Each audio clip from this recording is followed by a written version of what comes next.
And that good news is that based on a central premise that if we remain diligent and committed to fighting this virus, we have now new effective ways to fight this scourge. And because we have these ways, we can now again begin to open up more businesses and enterprises in our state. And this is because we have new tools and we intend to use them. Washington State's Stay Home and Stay Healthy order will end at midnight this Sunday, and it will be replaced by a new proclamation based on our Safe Start recovery program. These are our next steps to recover from the COVID-19 scourge. This is a path that will have more businesses opening. It means more activities will be allowed, and more flexibility will be afforded counties in a variety of phases. You'll also be seeing a lot more people wearing masks as we continue to work together to protect ourselves and, importantly, other people in our community. Health Secretary John Weisman is here today to answer questions, and we're also joined today by Dr. John Lynch of the Harborview Medical Facility to help us understand the science behind the protection of masks. Thanks to millions of Washingtonians pulling together, and they have, amidst this sacrifice and suffering, which has been profound and deep, people really have been doing their part as part of this initiative in the state. And I think some people, might have, because they've seen fewer deaths than we might have otherwise had, because we were able to send back the Army Field Hospital, because we were able to return 400 ventilators, that somehow we'd made a mistake by being vigorous and aggressive. I think these actions don't tell the story of how the state got it wrong. I think what they show is how we've got it right, because we have had progress, and we know that if we continue in this diligent phase, we can prevent this virus from springing back up. And today is another step to make the transition over time from the social distancing, which is so difficult, to the very acute and smart tool of doing the things that are necessary to maintain our efforts in reducing the transmission of this virus. So we plan under this initiative to move Washington State forward on a county-by-county basis. And under this new approach, counties will have more flexibility to demonstrate that they have the capability to stay on top of the virus. And we'll make those judgments based on the metrics that I'll have a chance to talk about here in a moment. These metrics entail really a holistic view of how threatening the virus is in our individual counties and how well we are prepared to use these new tools of testing and contact tracing in isolation of people when they are tested, and using masks to prevent transmission. Now, this does not mean, obviously, that we're returning to normal. It means that 3 months to the day after we've declared a state of emergency, we're successfully moving forward.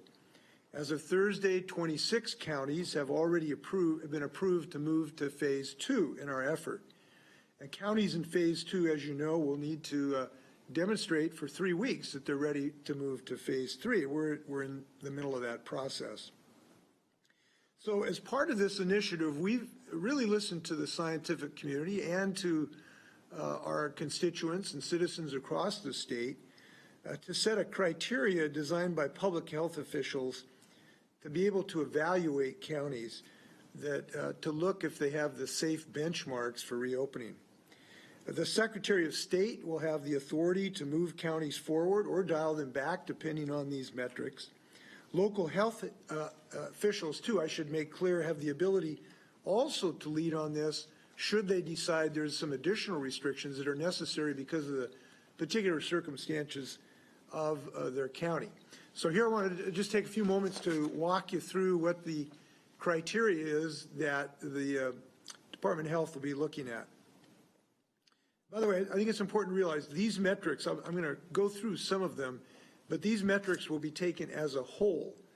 And these goals are targets. They're not necessarily individual requirements. Each will be evaluated in their totality to make sure that we can really move forward. First, we're looking at COVID-19 activity, and the target for new cases will be 25 or fewer per 100,000 residents over a 14-day period. We'll also be looking to assure that hospitalizations for COVID-19 will be flat or decreasing.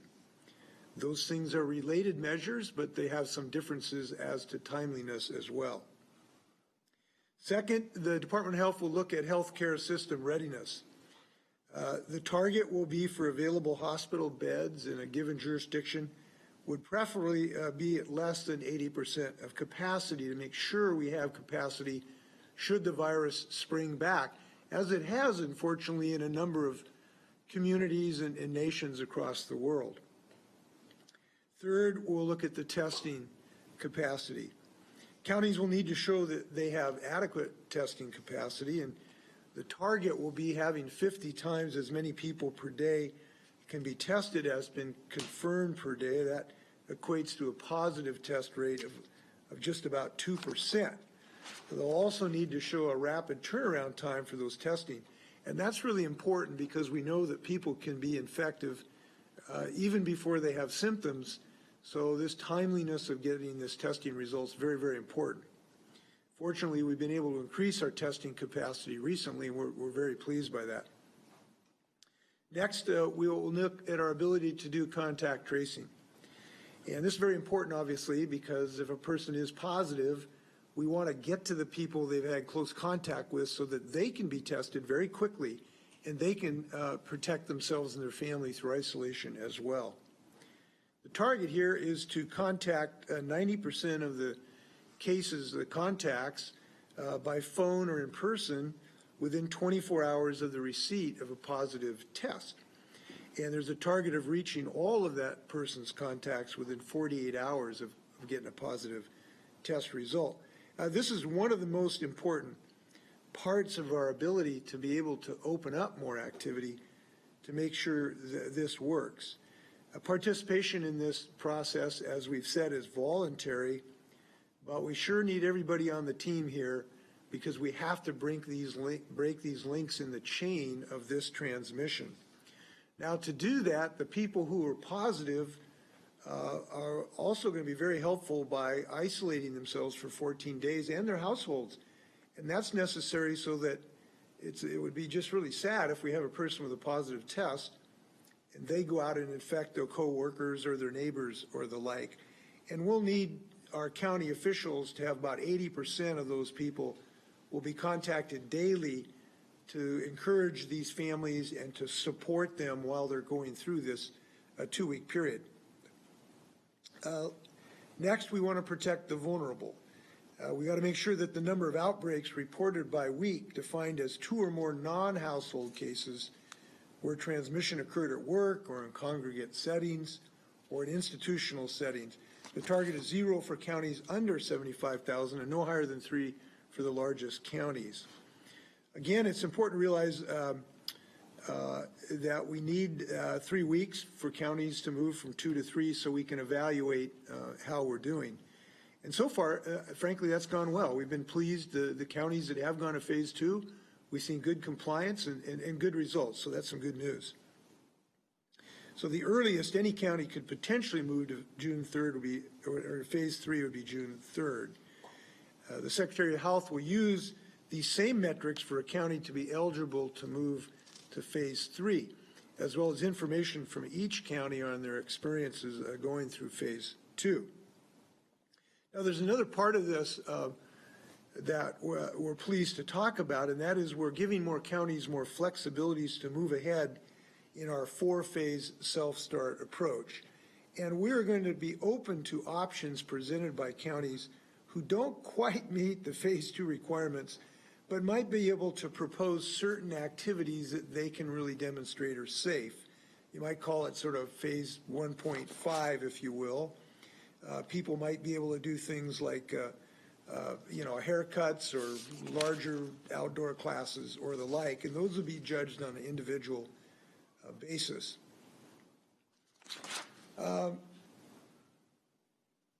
Okay, now, so we're very excited about this next step. But a really important part of this step, and I want to take a few minutes talking to Washingtonians about this because I think it's a little bit maybe new to us, but of increasing importance. And that is the importance of facial coverings is one of the important parts of this strategy. I'll have Dr. John Lynch talk about the effectiveness of facial covering in a moment. But I consider this really good news that we have now shown that facial coverings can be very effective in protecting the other person. When I wear it, it can protect you. And that's really good news because we can protect other people. When we do an individually small thing, it can have a huge impact on another person's life, namely that they don't become infected. And we know that each one of us can be infected, and we don't even know it because we know we may have no symptoms forever and still be able to transmit this disease. So when we wear a face covering in public, in grocery stores and retail stores as they reopen, in our places of work, I really think a face mask, a face covering is an expression of love. It's an expression of affection for the people around us. And you might think of it as a badge of commitment. It's a badge of commitment to each other to keep each other safe. And I think it's something that we can be proud of when we do this. And we can be pleased that it has now been shown to be an effective and critical tool in moving forward. So we're implementing new and necessary guidance for workers to wear at a minimum cloth facial coverings on the job, except when you're working alone in an office or a vehicle or at a job site, or when a job has no other in-person interaction. Employees will need to provide facial coverings for their employers will need to provide these facial coverings for their employees.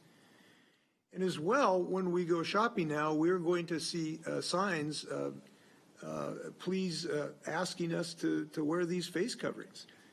And in fact, I think we have one of those. If it's not up, it could be. So please wear a face covering. You're helping to protect folks, and it'll be a friendly reminder to all of us to help do that. On the job, employees may choose to wear their own facial coverings at work, provided they meet minimum requirements.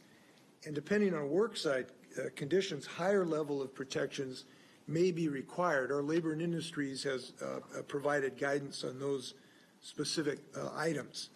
So this will take effect on June 8th. By the way, the friendly reminder are stores. It's something we're going to require stores to provide that friendly reminder, and we look forward to that success. Again, this is something that the more we all do this, the faster we're going to be able to get back to normal and open up all of our activities in the state. So I'm just really happy that we've got something we can do individually to pitch in here. With that, I'm going to turn this over to Dr. Lynch for some comments. Dr. Lynch, could you share some science with us? Certainly. Thank you, Governor Inslee. Just double check if you can hear me okay. You bet. Sound great. Thumbs up. Okay. Yeah, so thanks so much. As Governor Inslee mentioned, my name is John Lynch. I'm an infectious diseases doctor at Harvey Medical Center in Seattle, and I'm on faculty at the University of Washington. And I've been working in the COVID-19 response really since we had that first patient back in the middle of January. I have to say, I'm in agreement here. I'm a big fan of using masks. It's what we've been using in our hospitals across UW Medicine and many other hospitals in the state now for many weeks, not only in taking care of patients, but in taking care of each other. So what are the things that have really influenced this? I'd say one is our understanding of the virus. So SARS-CoV-2 is the virus that causes COVID-19. We've really learned a lot over the last weeks and months. The second thing is, as Governor Inslee mentioned, we are changing how we're doing things. If everyone stayed at home and was only being around their family, then masks wouldn't play as much of a role. But as we move from phase 1 into phase 2 and other phases, right, that physical distancing is rolling back slightly. It's not going away, but it is going back slightly, and this is a tool they can use to mitigate that. And as Governor Inslee also mentioned, this is just one of many things that we're going to use to help protect ourselves and each other. So one of the kind of science background part of this is that we have learned that a lot of people have minimal symptoms and are infected and can transmit the virus. People have talked about this idea of asymptomatic cases. Still out as to whether people are asymptomatic during the entire duration of their infection, or it's really just before they develop symptoms. But in either case, those people have no symptoms right now, and they may be able to spread the virus, and they don't know it. And the same thing happens with influenza. This is not unique to this particular virus. And so putting a mask on people all the time, regardless of symptoms, helps potentially interrupt that chain. The next part is that this virus transmits via these droplets, right? These could be heavy droplets or little droplets. These are the bits of water that come out of us every time we talk, we sing, we cough, we sneeze. And that can happen when we have symptoms or we don't. And again, a mask is very effective at capturing those droplets when they leave our mouths or our nose. So those are the two biggest parts, and we really think those droplets are the main driver of transmission of this virus in the community. So how do masks function with given that information? Well, one, they protect others. So if I have no symptoms and I potentially am infected and I'm coughing or sneezing, a mask on me helps stop many of those droplets. Not perfect, not all of them, but most of the big droplets potentially leaving my face and my nose, and the mask captures that. As Governor Inslee mentioned, that's really important. It protects those around me, my family members, my coworkers, and in my case, my patients. It also protects me. Again, it's not a perfect tool, but it helps stop droplets from hitting my face from someone who may be coughing around me or sneezing around me. And then lastly, this is an indirect effect, is that it also helps me from stop touching my face. So if I'm out in the environment and touching a surface, touching things out in the world, as we are all going to be doing more and more of, this helps prevent me from touching my nose, my mouth, and potentially transmitting the virus. So that's really, really effective. So when you think of those three things, those are really the science-based reasons that we want to wear masks. But I also want to echo Governor Inslee's point that if we are wearing this, we're sending a message to those around us that we're taking this seriously, and we want to do something for our citizens, our families, our coworkers, and it really means a lot. Just a couple of quick things here is when these masks are on, right? A lot of these masks work really well. The multiple layer cloth masks you can make at home or buy in a store are really effective, but they need to stay up above your nose and go below your chin, and they really want to be quite snug. We don't want floppy masks on folks because that doesn't work nearly as well. We want to wash our hands before and after we put them on and take them off, so those masks stay clean. Obviously, keeping your hands clean is really, really important. And also, we want to recognize that there are people who can't wear masks, right? There are people with certain disabilities out there, especially small children, particularly under 2, and people with specific health concerns. So we want to support each other around wearing masks, but we also want to be thoughtful that some of our fellow community members can't wear them all the time. And again, I'll just finish off with saying that this is one of many other things. The physical distancing still is there, right? Staying home when you're sick is still there. All the parts of the governor's plan are still there, and this is one more piece that helps reduce the risk to all of us. Thank you. Doctor, thank you for your expertise. We appreciate it. And thank you for your colleagues in healthcare. They've been heroes. What they've been able to do going into the field of fire has really been inspiring. Please thank your colleagues. Just a couple of things. I want to follow up on what the doctor said. It's really important, I think, for people to understand that this thing, we're just not done yet. This thing can increase dramatically, very rapidly, and you're seeing that in various places around the world right now. And that what we've learned is that we can prevent this from coming back and increasing dramatically again, but only if we replace what we were doing, which was having some considerable success, and as we remove that tool, to replace it with another approach. And you might think of it as we were on a kind of a lifeboat for a couple months of social distancing. We're now getting out of that lifeboat, but we got to get another lifeboat to get in, and that's going to call contact tracing and wearing masks and the like. We got to make sure that boat doesn't have holes in it. So that's why the next stage of this, we're really pleased that we can give more counties flexibility. And we're confident that people are going to take on this challenge, and we feel good about that. I do want to And by the way, if anybody has any questions about masks too, the doctor was very eloquent, but there's a couple statements that I found very inspiring about masks. One by the Republican governor of North Dakota, Doug Burgum.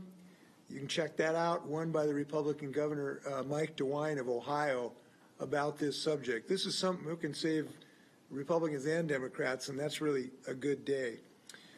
Last, just a friendly reminder of the things the doctor talked about and things that we can do. There's kind of 4 of them. One, we can continue to stay home when it's not necessary, particularly if we're in a vulnerable group. People of my age and people with significant vulnerabilities, boy, if you can avoid exposing yourself, we hope that you will do that.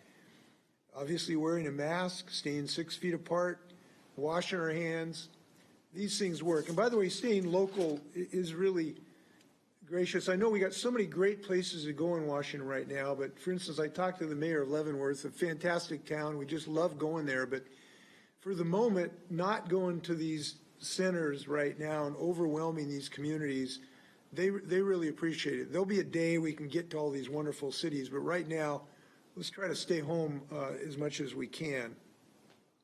I just want to take a moment to comment too on a broader context, and that is that we know that the COVID pandemic has exposed inequities in our society. We continue to see them. The death of George Floyd in Minnesota is a reminder that to us, state violence has no place in our society, and we've got a lot of work to do to remedy the centuries of inequity of our society. And I think that this pandemic has demonstrated this because we've got to do some things to help folks. We've done something recently to provide more safety for agricultural workers. We've done things in the past to work together to reduce unnecessary law enforcement violence. People work together on that. So I know we want to keep going in that direction. With that, I want to happy stand for questions, and John Weisman and the doctor is also available. First question comes from Rachel with AP.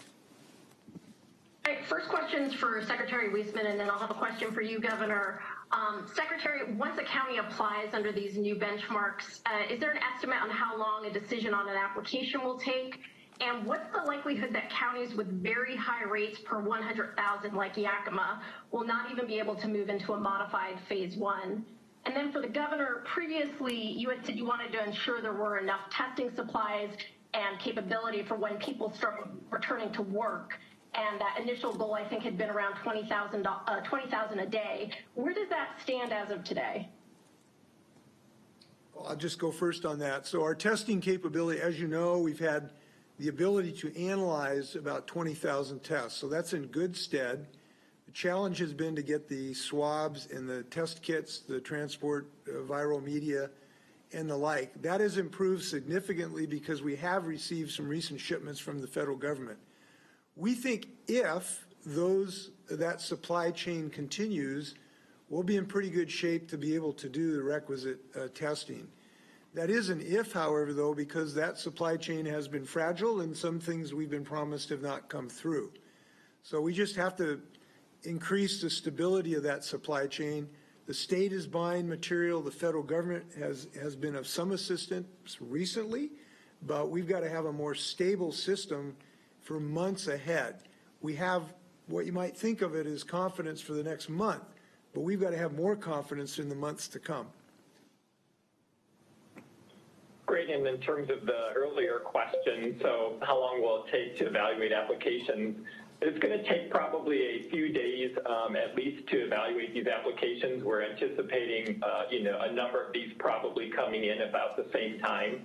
We want to thoroughly evaluate those. We want to have conversations with the local health departments. Again, we may have questions about the application, but we also want to make sure that we fully understand their capabilities and capacities and that of a community to effectively control and continue to suppress this virus. And those measures that the governor talked about are going to be really important.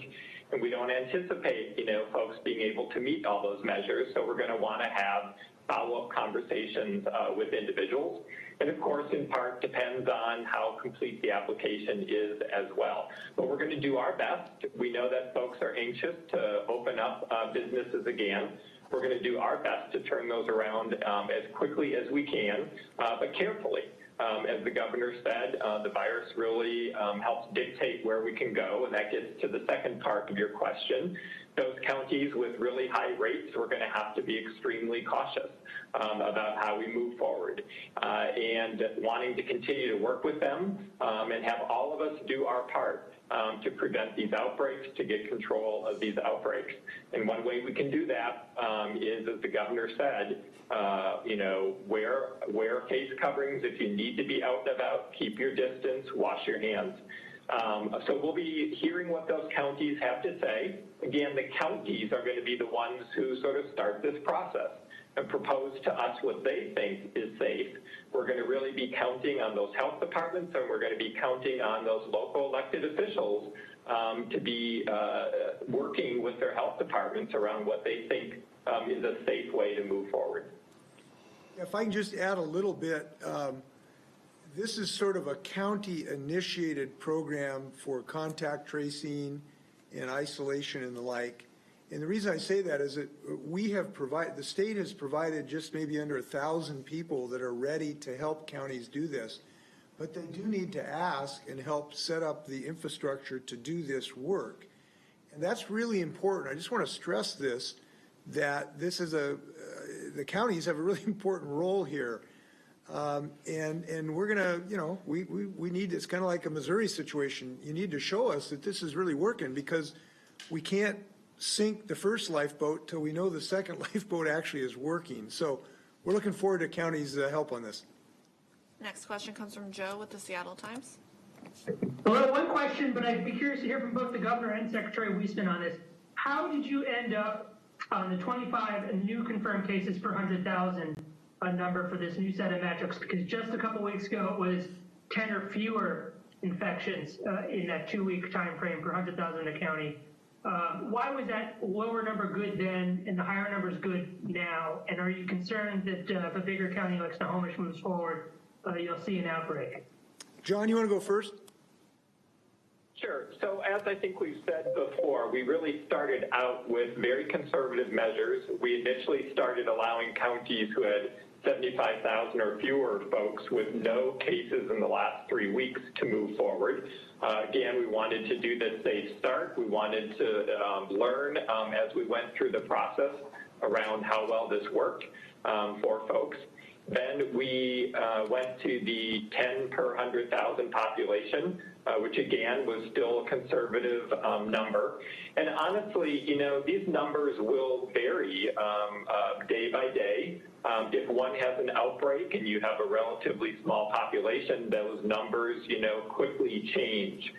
So the 25 cases per 100,000 population, again, still seems like a conservative number.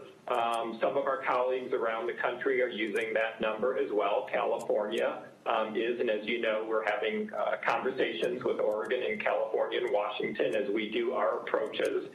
So it's really a best sort of public health conversation at this point around what we think makes sense given where we are. We've seen good progress with the work we've been doing so far. And it gets down to, the ability of the system to handle these numbers of cases. And if we can do the case and contact investigations for each of these with these numbers, which we think we can, that then seems like a reasonable place to be. So there is no magic number here, and that's why, as the governor said, we're going to look at all of these measures together. And there isn't one single measure, as we've been consistently saying now for weeks, that is the magic thing that says, hey, this is the right time. So we're taking a look at cases, we're taking a look at hospitalizations, we're taking a look at a community's readiness for case and contact investigations. We want to really look at the whole. Yeah, I feel I've been really well advised by John and Dr. Lofi, Scott Lindquist. I've just got great advice going through this, but I'll just share my kind of thinking on this in addition. We received some modeling information just a few days ago from the Institute of Disease Modeling, and it showed some really good news, which led me to have more confidence that this transitional period to go to this new type of tool could be effective. I want to show you a graph. Is it up there? So we got a graph that will show you, this is from the Institute for Disease Modeling, and basically what this shows is the reproductive effectiveness number that's also called the R0 number, and basically what it means is it shows the number of people that one person will infect. And the purple line shows Western Washington and the red line shows Eastern Washington. You'll see on the left, it started out quite high at just under 4, so that one person would infect just under 4 people when we started this challenge. And because of Washingtonians doing great work, we've been able to bring that number down. When you get that number down below 1, it means the total infections will decline over time. If it stays over 1, the number of infections total will increase over time, or the rate of infections. So that 1 is very important. And as you've seen, at least for Western Washington, it looks like that R0 number has been under 1, and that's very good news. And particularly, this is the good news, is what the modelers told me, is that this indicates that even when people have increased mobility, that means they're going to work more, they're traveling more, they're seeing their friends more, we've been able to reduce that number. And the reason is, they think, is because Washingtonians are learning new habits of social distancing, that if you do visit somebody, make sure you stay away from them. Wear a mask when you go to the grocery store. And that has been really encouraging to me, to think that getting into this new boat can be effective. So that gave us additional confidence this week to move to that number. Next question comes from Austin with Northwest News Network. Governor, going back to that modeling, which you've had the benefit of seeing evolve over the last several weeks, there are also scenarios that suggest that this could flare back. And I know you've said the worst thing that could happen is, there'd be all this sacrifice and then this comes roaring back. What would you say to Washingtonians about preparing for a 1 step forward, 2 steps back? What I would say is that this is, I'm sorry, did you have something else, Austin? No. Okay. What I would say is this is under our control to make sure we don't go back. And this is one of the good things about this, is that our destiny is in our hands. Each one of us can be a leader. Each one of us have the ability to do relatively simple things that can protect ourselves and the people around us. And so if we don't want to go back, there's some really relatively easy things we can do, the kind of things we've talked about. So this is really a good news story. We have the capability not to have to go back. It depends on all of us to be leaders. It doesn't have to be an elected official to do heroic work here. Actually, it's not heroism because it's not really that hard. But what I would say is there's no reason that we should have to go back if Washingtonians continue doing what they've done, which is to be really responsible and compliant with our obligations and citizens, and really showing a bit of compassion for our neighbors. And if we keep doing this, I feel good about this at this point. But we need to keep doing those things. Now, we do have to realize if this comes roaring back, yes, we may have to take actions that are, again, uncomfortable. But by gum, we've done this once. I don't want to do this twice. We now are in a place where I think we can take the next step, and that's what we're doing today. Great. Next question comes from Jerry with the Everett Herald.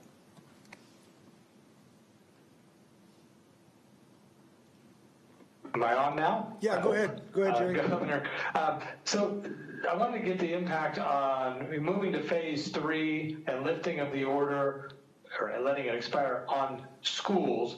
Will counties be allowed to let schools reopen in some fashion, hold some activities, especially those in phase 3, where gatherings are allowed with up to 50 people? Maybe graduation ceremonies for small schools would take effect. And I think there was the stay-home order that limited the size of gatherings. So if it's gone, is there any limit on gatherings? Well, we still have limits. They continue as they were, except for the ability to have transition. Schools largely are handled in their own lane, if you will. And so we're going to make some individual decisions on education. And those final decisions have not been made. I've had good discussions with Superintendent Rechtel in the last few days. There's a really good input process going on where we're listening to Washingtonians, parents, educators, citizens about the decisions as we move forward on schools. And those are going to be largely made in kind of their own contacts. I've also had discussions with the leadership in our colleges. I think they're coming up with some very realistic potential options. Those are going to be handled in their own lane. Okay. Next question comes, where is it? Sorry. Next question comes from Drew with King 5. Good afternoon, Governor. Why has it taken so long to come out with the mask directive? People have been going to work and grocery stores for months without them. And unlike what's happened in King and Thurston County, where they've announced these directives, there hasn't been any enforcement there. Will the state actually have some teeth to this directive? Well, I'm sorry, Terry? Oh, yeah, excuse me. Tara was just telling me Joel Sachs is on the phone too. Well, there is teeth, but I just want to start answering this question by saying the biggest teeth is a matter of heart, and that is Washingtonians have rallied to this cause big time. It has not required large enforcement actions because the vast majority of Washingtonians have followed the guidance, and that's why we have been successful. Now, we have had to have some enforcement actions. We've closed by legal requirements several stores in the last week, several gyms. They were going to have to pay some fines if they didn't close, and so they closed. So we have had to do that, but it's been a very, very small number of things where we had to move to an enforcement action. But there is requirements in this order. Stores will be required to post a sign asking people to wear a face covering, and that is a legal requirement if they're going to reopen. So there is an order, if you will, but this is a matter of common sense and commitment and compassion, and that's what's really going to drive this issue. Now, as far as the decision, when this was done, look, the science, this has always been an iterative process. This was a new virus, as we all know, and we have learned a lot about it. And just in the last few weeks, the science has become abundantly clear that masks are effective, even the sort of cloth mask. That science was uncertain for the first couple months of this pandemic. It has become clear, and so we have responded by increasing our commitment to this. Now, that has been also more important, again, as we move away from the social distancing. Now masks become more important. They are our lifeboat, if you will. And so that's the reason we made these decisions now. Okay. Next question comes from Jim with the spokesman review. A couple of questions, Governor, if I could. To follow up on what Drew just asked, that stores are required to post a sign saying masks are required, but will they be required to refuse service to anybody who doesn't wear one? And on something that you said earlier, I'm wondering what will happen if there's a disagreement between Dr. Weissman and local health officials on dialing back of some activities because the numbers go up in a county and the local officials would prefer not to do that. Well, the order does not require retailers to eject someone, but it does require them to encourage people through use of this sign. And we think that's the right balance to try to encourage people to move forward. And we think we're going to get large compliance with this because it just makes sense and we know it's working. And it is becoming culturally kind of the norm in this regard. So we look forward to success on this. Your second question about if there's disagreement, well, the State Department of Health still has decision-making capability, and that will remain on these issues. But we listen to counties, and we'll listen to their arguments and positions. Ultimately, the State Board of Health will have ultimate decision-making. Now, with this exception, counties do have the ability to add restrictions to their counties. They can't remove state-imposed restrictions. They do have the right to be more restrictive. So they do have the right to make decisions about masks and other things that add efforts or add restrictions, and that will remain. Next question comes from Hannah with Cairo Radio. By the way, there's one other thing I should add. Under our order, retailers have the right to prevent someone from coming into their establishment should they not be wearing face masks. That has always been the case. This will not change that situation. Hi, Governor. Just a couple of quick ones today. One, I'm wondering, you spoke about gatherings and where everything, but those are still limited as far as how much gatherings can go. Can you speak at all to, as we're entering summer, what is the gathering rule for our kids who want to get out of the house, and sleepovers and play dates and things like that? Where are we standing on those gatherings? And then also, where do you stand at this moment on calling a special session as far as timing goes? Yeah, the play dates, essentially the same, by and large, gathering rules obtain unless the county changes those by an application. Now, that may happen. I think we've evinced an increasing flexibility on that to maybe allow some larger gatherings under what you might call phase 1.5. Those will be evaluated county by county as requests might come in by the State Department of Health. I do, the children thing is, look, we understand how eager our parents and children are. I know my grandson has been eager to visit a couple of his friends, and we understand how important that is. I suspect over time there'll be some more flexibility in that regard. But I do want to say that, look, this thing still remains dangerous, and I hope people are being cautious about their grandkids mixing it up with grandparents, particularly. That transmission, you can have a perfectly robust, pink-cheeked little 11-year-old, but he can infect grandma really easily, and I hope people are being really careful about that. People still need to show care for themselves and their families. Special session, we're having some discussions. I've listened to legislators to see if it makes sense, to see if there's any consensus that could actually produce a meaningful product. We certainly don't want to call special session unless there's a reasonable chance that actually would produce a valuable decision-making. So we're in discussions with legislators, and there's no sort of final decision on that. Next question comes from Jim with the News Tribune.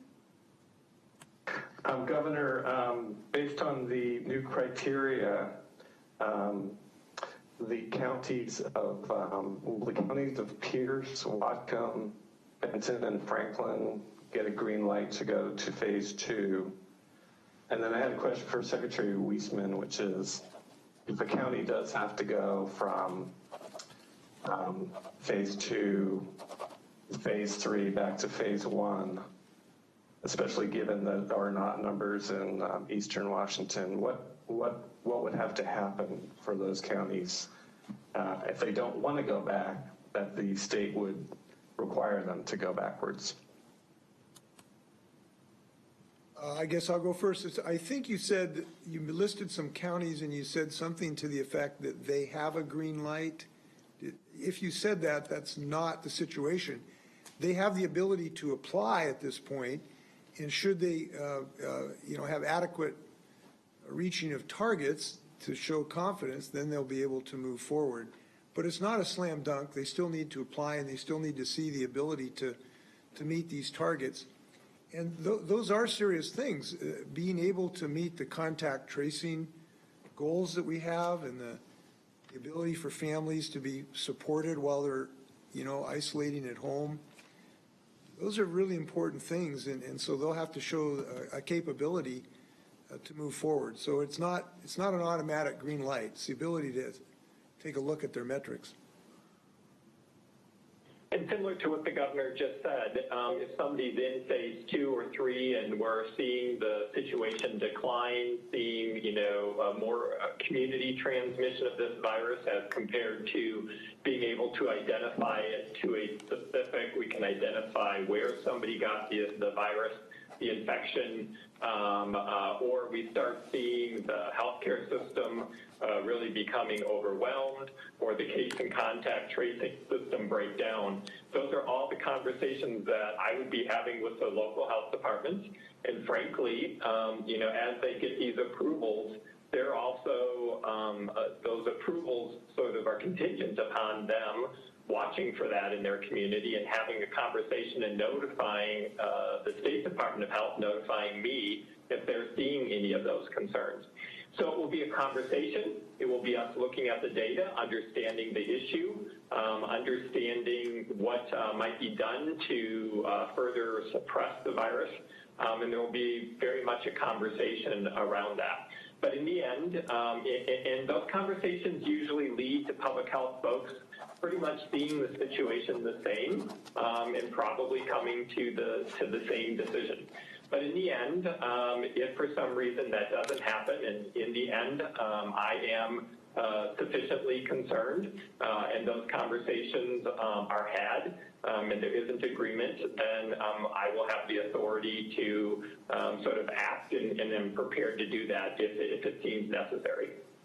If I may talk about Yakima County in particular, we care about all our counties. Yakima has a particularly spot in my heart because it's where my 3 sons were born and I raised them for a couple of decades. And I am extremely concerned about our people in Yakima right now. The infection rate is about 481, I think, per 100,000. And in contrast, some of our counties are in single digits. This is an extraordinarily dangerous situation in Yakima County right now. And we are very, very concerned that if we do not take some additional steps in Yakima County, that it could become even more explosive.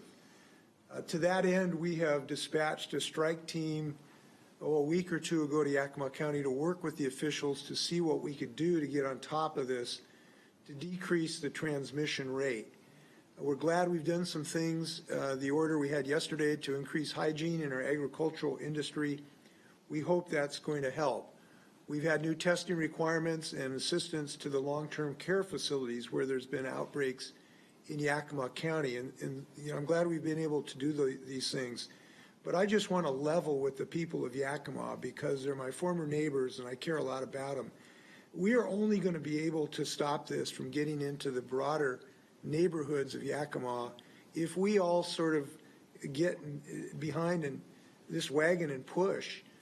You know, if we continue, if we don't wear face masks, if we don't socially distance, if we still sort of shrug this off as a plot, not a real threat to our families, we're just in a really dangerous position in a beautiful community, and it is a beautiful community. So I am very hopeful that people will pull together in Yakima. I spoke to the mayor of Yakima today about this. I asked her to help to encourage people on this masking issue. I'll tell you, it just makes me really concerned. I talked to a friend this morning about this, that only 30% of people, maybe that's just an estimate of people, are wearing masks when they go to the grocery store. Look, when you have hundreds of infections, an infection rate that's maybe the highest in the Western United States, we owe ourselves more. And so I just really hope that leaders in Yakima, including family members, can really pull together on this because it is the most dangerous spot in the state of Washington right now, and we'll do everything we can to help out. Time for a couple more questions. Next question comes from Essex with Cairo. Yes, Governor, a question for you and a question for Dr. Lynch. For you, Governor, you've spoken so much even now about the importance of wearing masks. But if it's so important, again, why do you leave it to voluntary compliance except for out of the workplace? And for Dr. Lynch, you know so many of the workers on the front lines, and this is so crucial to those healthcare workers. Are you sure that this opening now is not too much too soon? So first off, this is a legal requirement, as you alluded to, for retailers, for businesses and employers. They are required to provide masks for their employees. It's a very important requirement to protect people's safety. Shop owners are required to encourage their customers. We thought we would get greater compliance in this mechanism than an actual order. You know, we're not going to be sending people out to handcuff people walking into bookstores. What we are going to do is hope that they can consider why this is a badge of honor and a badge of caring about their community. And that educational component, we think, will actually get us more people wearing masks, so we think it'll be more effective. I hope that's the case. Now, at a later date, it could be, we could try a different approach. But we've seen a lot of really good compliance. We hope that people will respond to this request. This is John Lynch. Regarding the second question, when I look at the metrics that the Department of Health is using, and Secretary Wiesman and Governor Inslee are looking at, the use of masks have the ability to impact at least 4, if not all 5 of them. The opportunity here to decrease disease activity, decrease the need for contact tracing by decreasing the number of cases, decreasing the risk of vulnerable populations as we wear these, and more of our community goes out to the markets and other stores, and also increasing health system readiness. So by wearing masks in the community, that keeps our hospitals safe and prepared to take care of those inevitable cases of COVID-19 that we're going to see anywhere in the state. It may be 1, it may be 2, it may be many more depending upon where we are. But it is the addition of the masking that's going to put our communities in safe positions as we venture out, as we use continue to use physical distancing, but in a way that's different than it was before. Using things like contact tracing and effective and easy access to testing. All those pieces together create a community that I think is much, much safer for hospitals to be able to function effectively in going forward. But again, I think that the Department of Health and the governor are going to be looking at all of these metrics regularly, all the time, and may dial up and may dial back. I really have to defer to the governor and the secretary on those decisions. But as a healthcare provider in a city that's was hit pretty hard early on in this, I feel that we're in the right position to move ahead using the tools and the toolkit that is being described today. Great. Next question comes from Daniel with the Inlander. Yeah, I guess my question is there's been a lot of situations where there's been these big outbreaks at specific factories, specific locations. I'm wondering what ability the state has to inform the public when of the location of these specific outbreaks, or those restricted by privacy laws. John, you want to answer that? Sure, no. So many of these are certainly local public health investigates these outbreaks, oftentimes reports on them in the media as they find an outbreak, whether it's at a food processing facility or a long-term care facility that they're working with.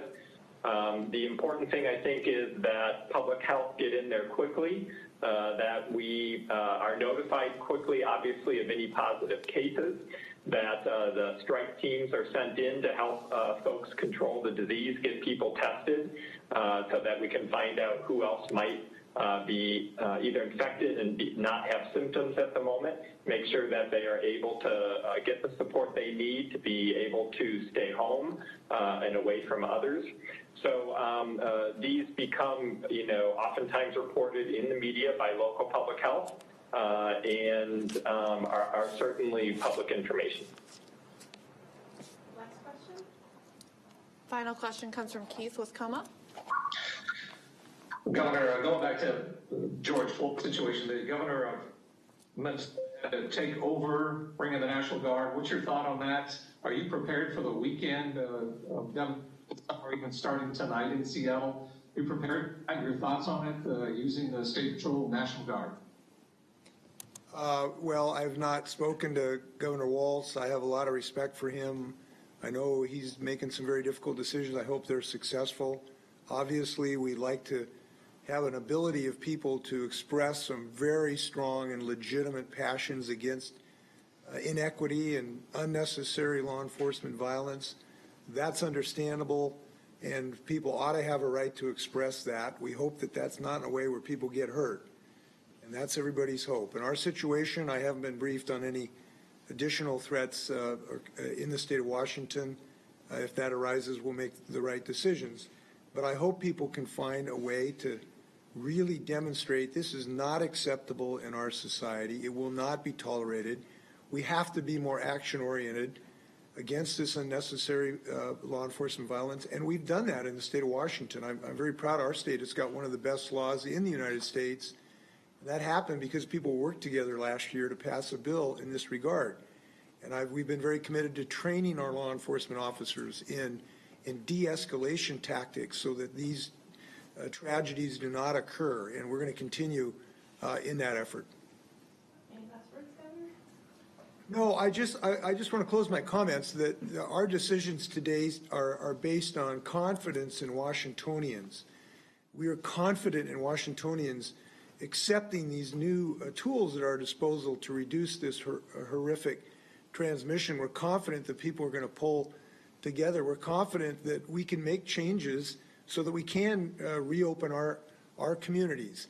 And I'm happy to be able to express that confidence in what we're doing, and looking forward to the next steps after these. So with that, please wash your hands.